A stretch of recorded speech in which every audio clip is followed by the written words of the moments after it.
Welcome to part 2 of the glow up guide.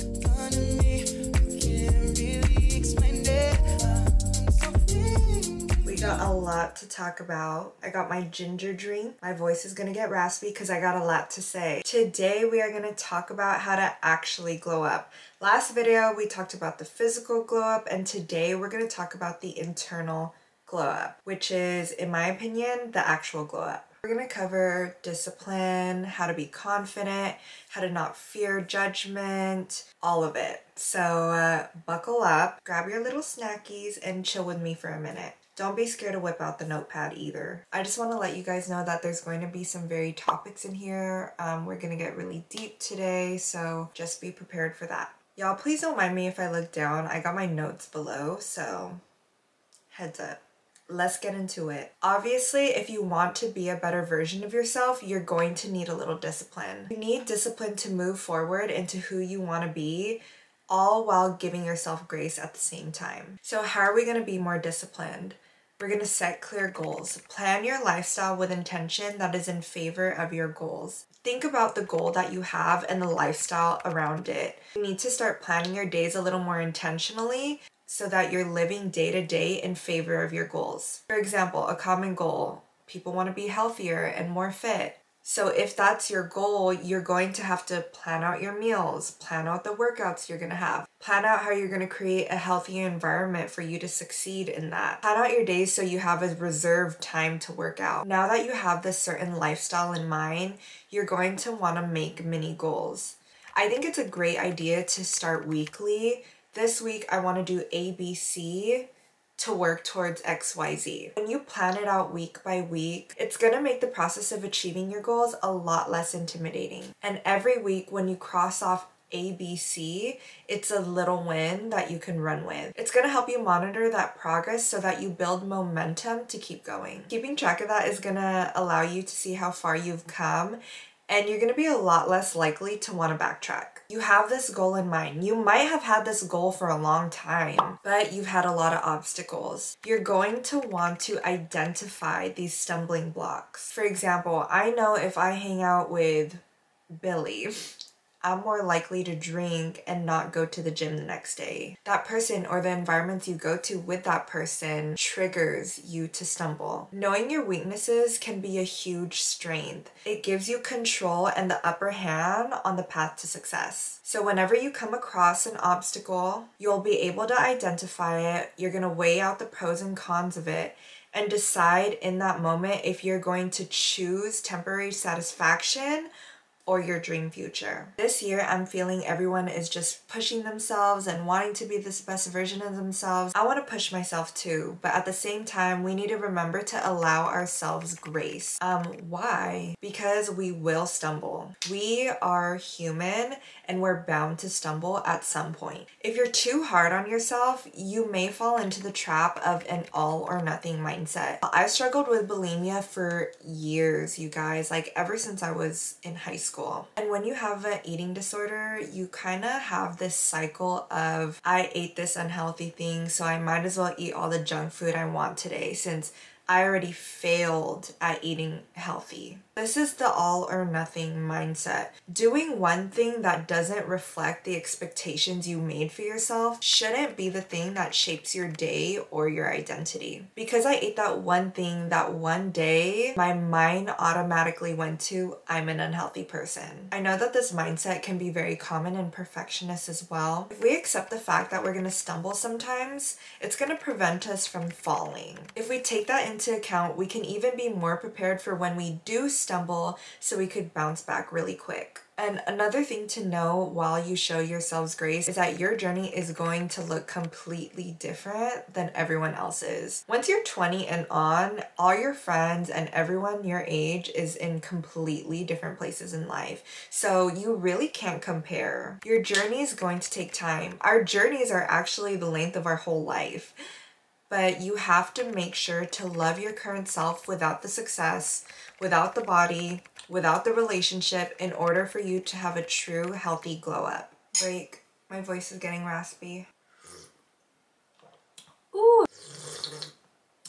This ginger drink from Trader Joe's, the powdered one, it burns your throat, but like in the best way possible. Okay, confident mindset. When I think of a glow up, I think about a very confident version of myself, and I think a lot of you guys do too. One thing that deters people from being confident is the fear of judgment. Remember this, you guys, if outside affirmation fuels your confidence is always going to be a dependent variable, meaning it's always going to shift, and that's not real confidence. Confidence is secure. If you live by compliments, you'll die by the criticism. If a guy calls you beautiful, you already know that. Not saying be cocky, but be confident. The encouragement that I get from my friends, my family, you guys, like it's really all supplemental for the confidence I already have. So even if the affirmations stopped and the negative comments started rolling in, my feet are already planted in my identity. I'm good, you know what I mean? I had a problem where I didn't trust myself and I was scared about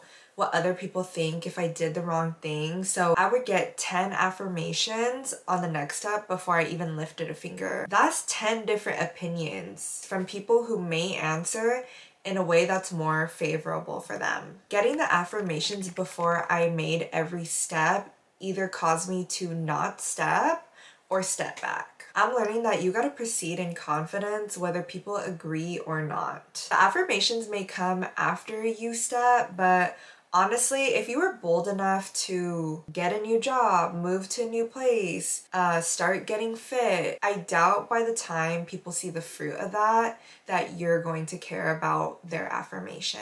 Unless you were trying to achieve those goals for affirmation and not for yourself. Okay, I'm sorry to break it to y'all, but this sounds so negative, and I'm not trying to be negative, but not a lot of people are going to want you to glow up.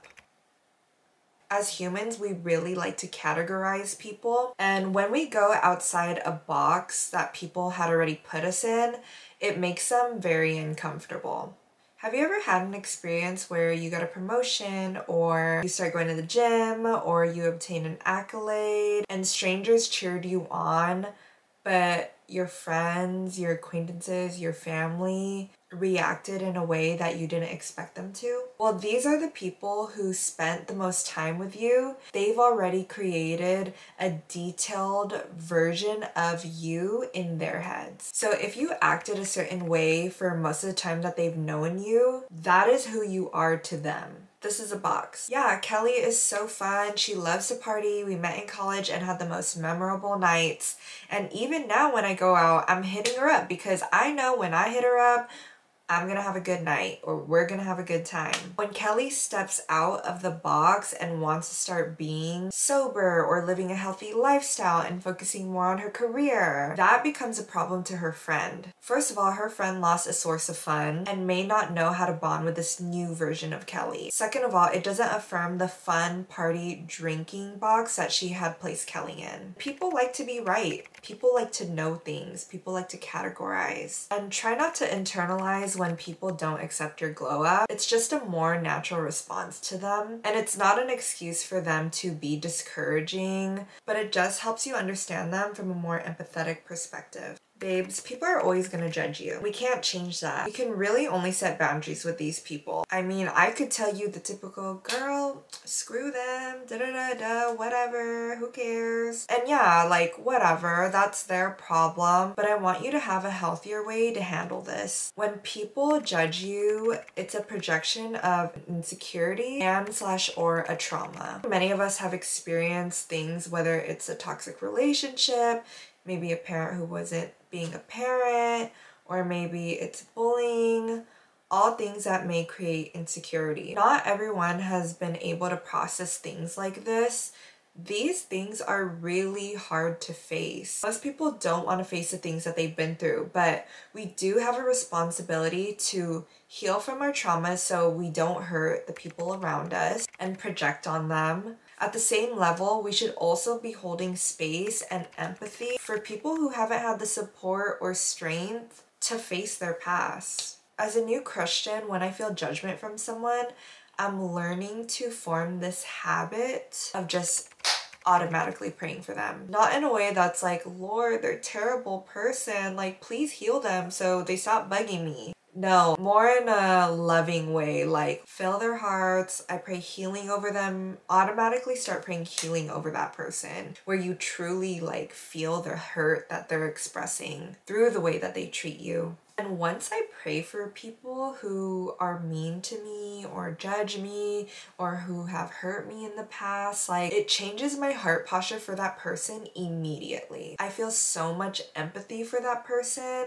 and just love for that person. Honestly, that's just another way to view people who judge you, so you don't have to hold and carry a negative feeling towards someone. And it's not easy. I know that's not easy. When you're building confidence, an important thing is to speak confidence over yourself. You want to start by writing down and reflecting on anything that you've accomplished or done that you could be proud of. It can be big or small. So when you look at this list, you can be confident in knowing what you've achieved or overcame. You can even continue this practice by writing something you did today that makes you proud. Put it in your notes app, go to Target, get a little journal, get some cute little colored pens. Even if you didn't do much in your day, say you stayed home, right? You weren't feeling the best, you were just like emotionally drained, you stayed home. You can even say you're proud of yourself for getting out of your bed, or you're impressed by how you listened to your body and allowed it rest. Like, wow, you're just like so in tune with your body. If you really just reflect on your day, you will find things to be proud of. Writing things like this down will boost the way that you view yourself and will create this domino effect for you to confidently step into the character that you're building. I know you hear this a lot, but I'm gonna say it again. Every morning, practice affirmations. Here are a few that you could screenshot right now. You could write it down, put it as your wallpaper, do whatever works for you. Except it's okay to be wrong. When I first moved to LA, I was only at an esthetician school for like a few months. I got some experience working at like a dusty Massage Envy. No offense if you work at Massage Envy. I barely had any training there. But when I was in LA, I looked on Indeed, I found this medical spa like smack dab on La Cienega in West Hollywood. I fluffed up my resume like we all do, and they called me to schedule an interview. Honestly, I barely knew anything, and I was low-key like, the only thing I came into that interview with was confidence and the little knowledge I had from Massage Envy. There was a part of me that wanted to continue this act, like I knew what I was doing and I was super confident, but I realized that if I did, I would never learn anything. So I had to tell them that I didn't know anything. If I continued with that know-it-all act, I would lack so much confidence. We can lack confidence because we think we should know everything. I probably would have done a bad job on the clients and gotten fired. You have to have the humility to know what you don't know, and you have to be okay with that. We aren't ChatGPT. We aren't supposed to know everything. Whatever you're thinking about doing, do it anyway. We have to start somewhere. No matter what outcome you get, you can always be proud that you tried and you stepped out of your comfort zone. So that's even going to snowball into you just doing things and being more confident because you're already familiar with being uncomfortable and not knowing. Be confident in knowing that you will get what is meant for you. Even in the face of rejection, be happy that you are one step to coming into what's meant for you. That person who treated you badly or the person who rejected you is finally out of the way, so you could continue to be on your journey to your true partner or your true relationships or the job that's meant for you. A compliment that I've been getting a lot for the past 2 years is like the glow. Everyone compliments me on, wow, you're glowing. Oh my gosh, Abby, like you are glowing. Like I hear that a lot. I'm not even gonna front. But let me tell you where I got this glow from. Notice that whenever I get those compliments, I'm in a very grateful state. Like my mood is very high and elevated because I started my day with gratitude, and I'm finding things throughout my day that is making me so grateful. The glow is in the gratitude. A high state of gratitude gives you an crazy glow and such great energy. Like, let me save you a therapy session. Buy a journal and every morning or night, write down 5 things you're grateful for. It can be anything. I'm grateful for the sun that came out. It usually starts very simple, but as the days go on, you'll notice the list starts to get longer and longer and longer. Y'all, if you've been in therapy, like, I know they've told you to do this. If you haven't been in therapy, I just saved you a session's worth of money because they're gonna tell you to practice gratitude. It's scientifically proven to elevate your mood and give you a glow. It wasn't like scientifically like tested that like if you do this like your skin's gonna glow, like that. I made that up, but it does correlate. When you're happy, you glow. As humans, we tend to dwell on the negative experiences we have. Practicing gratitude or writing it down will give us a visual that the good weighs out the bad by a landslide. Maybe things aren't going right, still find gratitude in everything. Something I recently learned about is the burnt toast theory. Have y'all heard of it? I just learned about it, so let me tell you about what it is. It's the theory that if you burn your toast in the morning, the time you spend making another toast may have saved you from a car accident.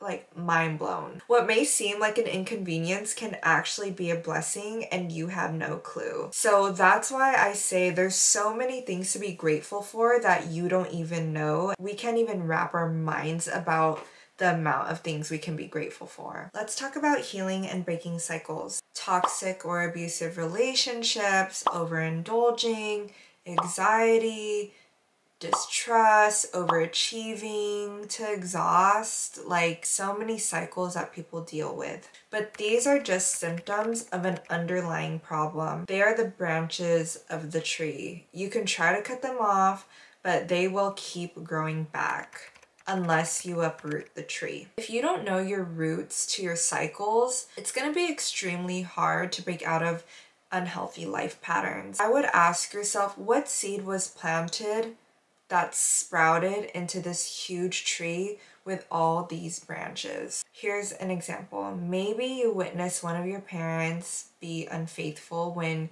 you were 8. This was a seed. Your parents were the first examples of what a couple should be.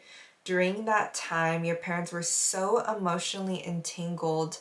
It was hard for them to be there for you, and they didn't have an open conversation and try to pretend everything was a-okay. So it was all kind of a gray area that you've tuned out. That was a seed. Through life, this tree grew from that seed. Now you're 27 and you're in a relationship. You and your boyfriend are experiencing hardships. You get anxiety when he's gone. You have a hard time communicating these feelings. And every time he's not around, a fight arises. It's hard for you to trust. Your emotions are everywhere. You need constant reassurance. You don't have the communication skills. These are your branches. Your partner may even continue to try to give you reassurance 24/7, but that's not sustainable. He's just helping you cut off a branch of insecurity and continue to grow back the minute he stops reassuring you. We cannot continue to put band-aids on wounds that need surgery.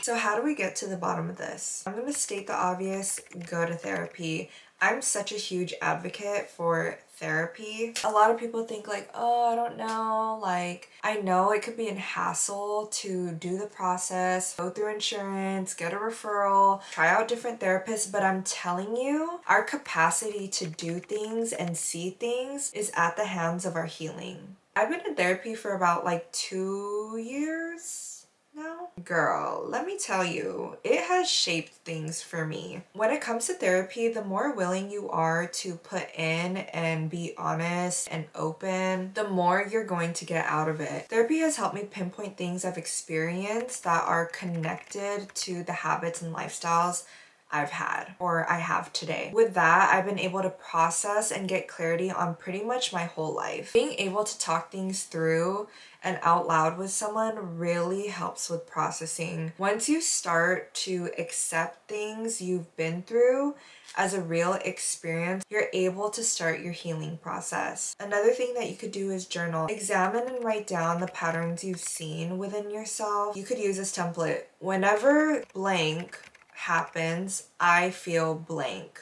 or I do blank. You could take 10 minutes, you could take an hour a day to just reflect about your childhood and significant life events. I'm a strong believer that whatever you've experienced in your youngest years shape a lot of who you are today. Reflect on your responses to things, even if you think it's positive. You could have so many accolades and achieve so many things. That sounds great, but is it because you're fueled by a fear of rejection? Maybe you were young, your parents never expressed how proud they were of you, so now you push yourself to burn out because no matter what you do, you don't feel good enough or capable of success, which is imposter syndrome. Or maybe you have a healthy drive. I don't know. Figure it out, write it down, talk it out. But this is so important. It's going to be hard.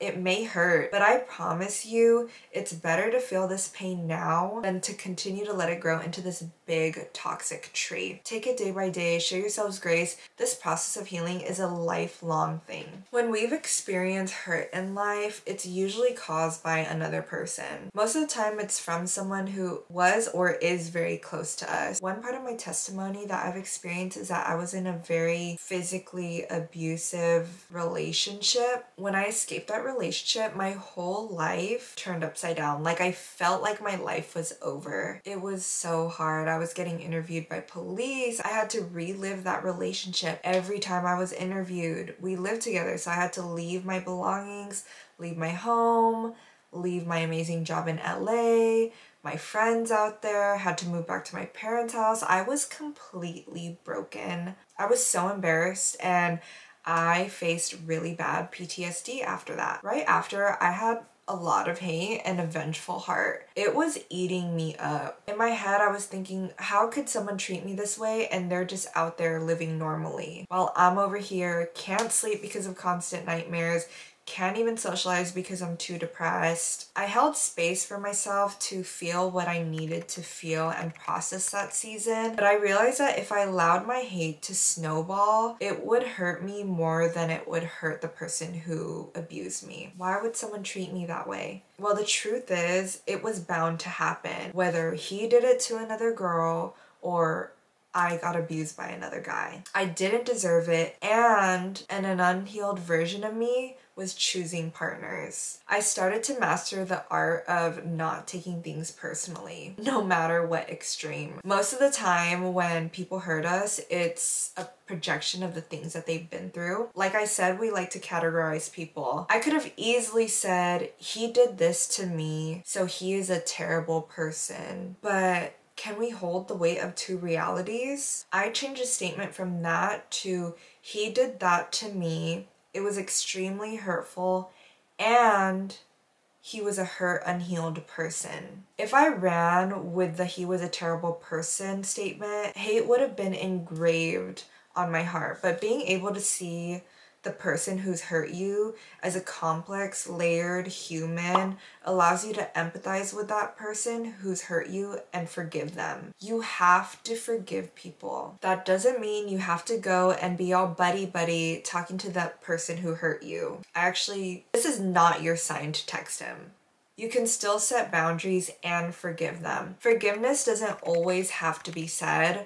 It's more of a heart change. I actually find that when people try to tell whoever hurt them that they forgive them, they're expecting a certain sorrowful, apologetic response that they don't get, and they end up getting hurt again. So let's take control. Forgive them, babes. Like, forgiveness takes time, and it's really hard, and it's a lot of work, but I promise you, once you forgive someone, it's like a weight off your shoulders. We can't change people, so what can we do? Well, as hard as it is, we need to stop pointing a finger. After that relationship, me and my therapist went through all the relationships I've had, even the friendships I've had, and in all those relationships, I found something in common. It was me. It was me. I was a common denominator in all my relationships. I really thought I just had bad luck with people, but girl, let's be for real. Every person was bad. It was not a coincidence. I chose those people. I didn't get a lot of words of affirmation as a young girl, so I was attracted to guys who knew how to love bomb. I would also indulge in substances and partying to avoid reality, so naturally the friends I was around were kind of doing the same. We're going to give people access to us who are operating in similar or corresponding ways. And just to note, I want to be sensitive here. I'm not trying to put out a victim blaming narrative. I'm just trying to give you a different perspective that's helped me and may help you. A book that's really helped me too is The Bait of Satan. It's all about forgiveness. Obviously, it's a faith-based book. There's scripture in there as well. If you are struggling with trauma or healing and forgiving or any type of hurt, you need to read that book. I'll link it in my description. I did not want to settle in this victim mindset, but I found a balance of taking responsibility of the part I played and also giving myself grace. You have to get rid of that hate and unforgiveness, babe. Like, when you operate in a hateful way, that really stunts your glow up. It's really hard to move forward in life and glow up or whatever when you are holding any type of hate, bitterness, or unforgiveness in your heart. Boundaries. Ooh, I suck at singing. Y'all, most Filipinos know how to sing, but I'm not one of them. Boundaries. If you don't set boundaries, you will not glow up. If you don't set boundaries, you will not glow up. If you don't know if you're experiencing your boundaries being pushed, I found this great video that I'll link in my description that explains very well what boundaries we need to have. A lot of people who don't set boundaries struggle with people pleasing, doing things out of guilt or obligation. Whenever we allow people to push our boundary, we abandon ourselves. I even remember a point where I would say yes too much and spread my little time between so many people that I wasn't able to build any quality relationships. Be honest about how much time and energy you actually have. Healthy relationships respect boundaries. I used to be so fearful of telling people no or I don't want to hang out. Now, if I ever feel drained or tired or even had other stuff to do, I will honestly communicate that in a nice way to my friends and they respect it. Let me help y'all out. Here's an example text on how to cancel plans when you're feeling drained. Hey, blank, I was really looking forward to tonight, but I'm feeling really drained. I have to be up early and want to be well rested for tomorrow. Can we take a rain check for set another date if you want to? Or just say, I'm sorry. How about something a little harder? Maybe with family? Maybe you should give them a call. Hey, I really need to talk to you. I'm so honored that you would trust me to help plan your birthday party, but this season is really busy for me. I want to be honest and don't want to disappoint you if I took this on. I think it would be best if blank helped you plan instead. See, if it makes you feel better and you're willing to, give them another option. Once you've set your boundaries, you have to then maintain them. If you've already expressed your boundary and a friend steps on that line again, just bring up your boundary again, because if you don't respect your boundary, no one else is going to respect it. If they continue to not respect your boundaries even when you try to communicate it, it might be time to rethink that relationship. When you change your environment, you help drive away from a place that triggers a lot of behaviors or habits that you're trying to get rid of. If you want to stop drinking, maybe, babes, it's not the best idea to go to the bars and the clubs. Sometimes an environment isn't a place, but it's also who you surround yourself with. If you want to stop gossiping, stop hanging out with people who gossip a lot. It's very simple. Changing your environment will aid in preventing bad habits and enforce new ones. So maybe you've tried all this. You've tried the therapy, you've tried the journaling, but you keep going back to the same patterns. So can I just be honest with you guys that when I left that abusive relationship, I still continued to seek love from other men. What? You didn't learn?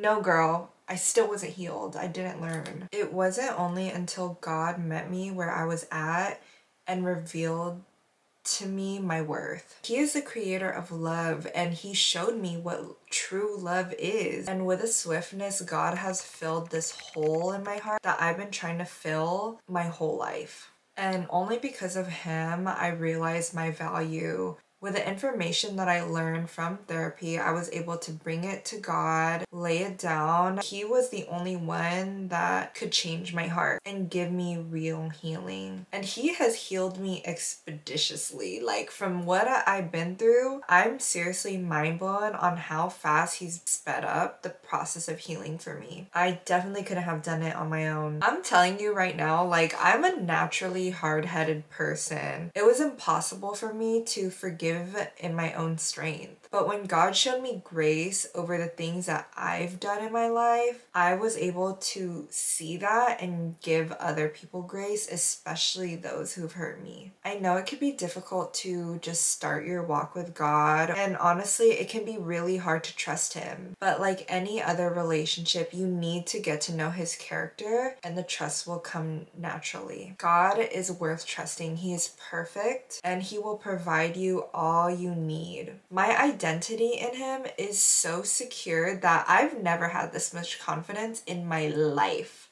I'm telling you, God will give you a glow up that your past self couldn't even imagine. I walk and talk with so much boldness now. If he could do it for me, he could do it for y'all. My testimony is crazy, and I'll definitely share that when the time is right.